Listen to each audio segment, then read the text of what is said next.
det räcker med en kort period för att det ska verkligen påverka en. När den tanken väl fanns i mitt huvud så var det som att den blockade bort allting och jag tänkte så här, det kanske bara är den lösningen som jag har. Det kanske är den enda liksom, utvägen till att få ett bättre liv eller att få en ny chans.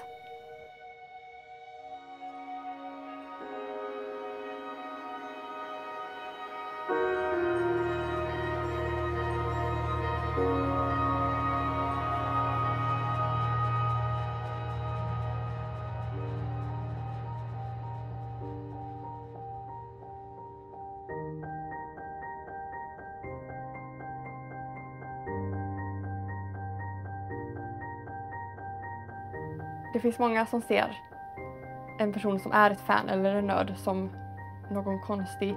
Att man går in, låser in sig, verkligen isolerar sig själv från världen. Medan det i själva verket, som för mig då, har varit det var tvärtom.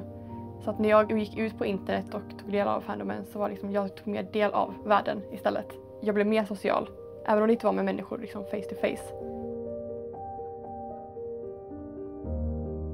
En fandom är som ett samhälle som oftast existerar på internet. Där folk från hela världen kommer tillsammans och älskar samma sak. Så det kan vara film, bok, serie, i princip vad som helst.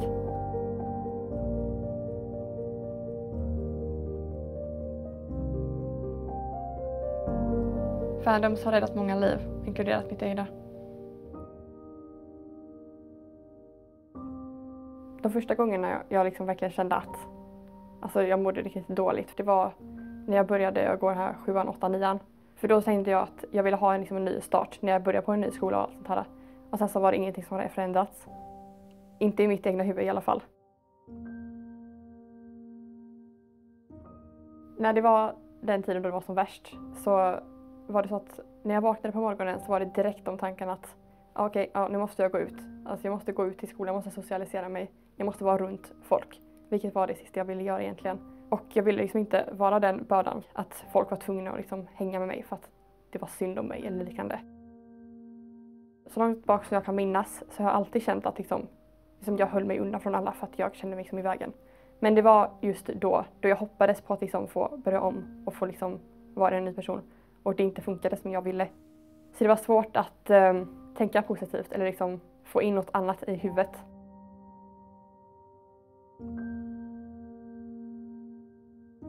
Det blev så tungt och så jobbigt och liksom så mörkt att jag började tänka att detta livet kanske inte är det liv som jag ska leva. Jag kanske får börja om.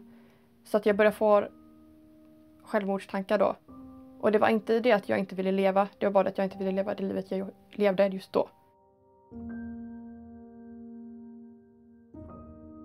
Min bästa kompis, Linnea, som jag varit kompis med sen det första minnen jag har. Det blev så att jag började stöta bort henne för att även om det var egentligen hon som jag hade velat vända mig till mest.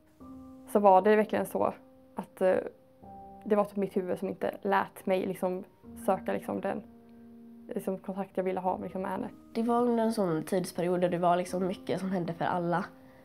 Och det var kanske lite så här att men det är stressigt nu. Det kanske var värre än vad det verkade vara. Men nu i efterhand, speciellt när jag märkt som skillnad på henne hur hon är nu i jämförelse med hur hon mådde då.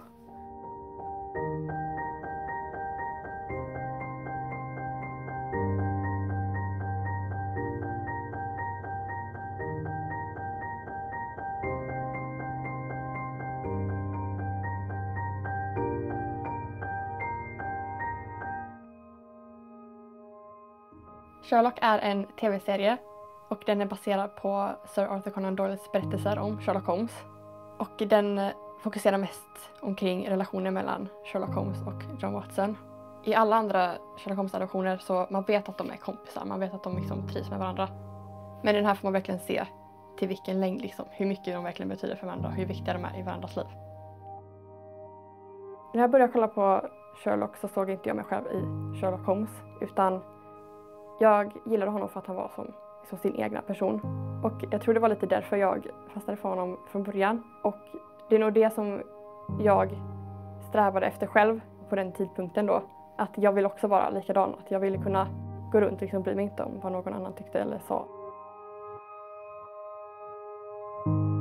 På grund av det intresset som serien väckte hos mig så gick jag in på internet och sökte på vart man kunde få reda på mer, vart man kunde liksom ta del mer av serien. Och då så hittade jag Tumblr, som är en viss typ social media. Det är väldigt fascinerande på Tumblr för att det analyserar allt från karaktärer till förhållanden och dialoger, men speciellt relationen mellan Jon och Sherlock. Enligt mig så har Jon och Sherlock alltid varit kära. Och tack vare att jag fick läsa de här inläggen då de analyserade och verkligen ifrågasatte hela serien, då gjorde jag det liksom fast flyttade över till mig själv. Att jag började ifrågasätta mig själv och min egna identitet. Jag tycker det är jätteviktigt att ifrågasätta sig själv och lära känna sig själv. För att man ska få chansen att verkligen leva det liv man vill och få möjligheten att få vara den bästa versionen av sig själv. Jag läser just nu naturbruk. När jag började för ungefär 3 år sedan så stod jag inför att jag fick välja att bo på internat eller att pendla ungefär 2 timmar varje dag fram och tillbaka. Och då såklart ville jag ju bo på internatet och bo där på veckorna. Och då fick man det valet att bo själv eller att bo i dubbelrum. Och jag var under en lång tid inställd på att jag vill ha ett enkelrum där jag kunde få stänga in mig och liksom verkligen slappna av efter att behövt vara social under hela dagen. Men det var också under den perioden då jag verkligen kände att jag började kunna få vara mig själv och vara mer öppen på grund av fandomen då. Som jag kände att nej, jag utmanar mig själv och kör att jag ska bo med någon. Jag ska inte låsa in mig igen.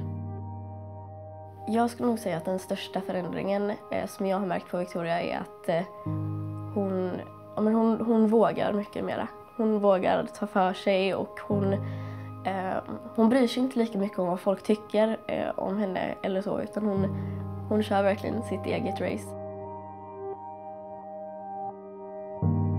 Jag hjälper, kanske ett starkt ord, men när jag pratar med folk om sexualitet och identitet, att jag försöker uppmuntra folk att ifrågasätta sig själva och liksom verkligen känna sig bekväma med vem de är. När folk kommer till mig och vill prata om så är det oftast om ifall det faktiskt är typ okej, eller liksom ifall det är fine att inte vara helt säker, eller att ifall det är fine att man tror att man är något annat än man kanske inte är helt säker på ännu eller liknande. Det är jättekult att jag kan bara vara där för folk som vill prata och lita på att jag inte dömer dem efter det de känner eller tänker eller tycker. Och alla vet att jag känner starkt för det. Att ha en vän som Victoria, alltså det betyder verkligen allt.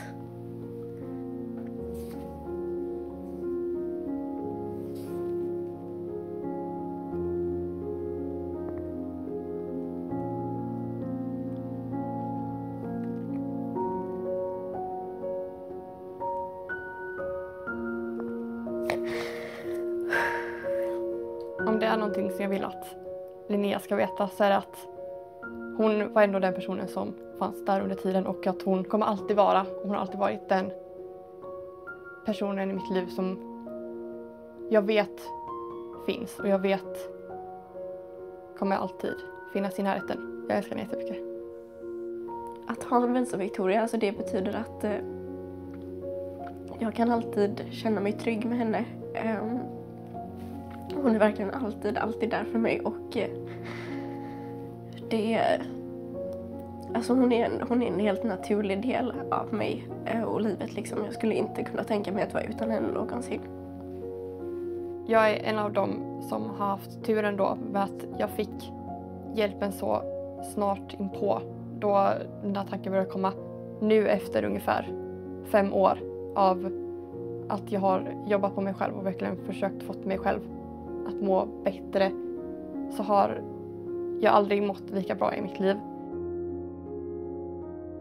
I episoden som heter The Lying Detective så finns det ett citat som verkligen betyder mest för mig och som jag älskar mest. Och det är "Your life is not your own, keep your hands off it", som Sherlock säger till en dam som är självmordsbenägen. Och som en person då som själv har varit självmordsbenägen, jag liksom tänkt igenom det lite grann, så var de orden ännu starkare.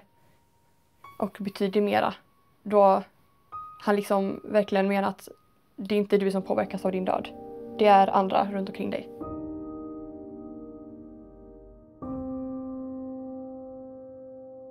Jag har fortfarande de tankarna att liksom, ja men det är ingen som riktigt bryr sig.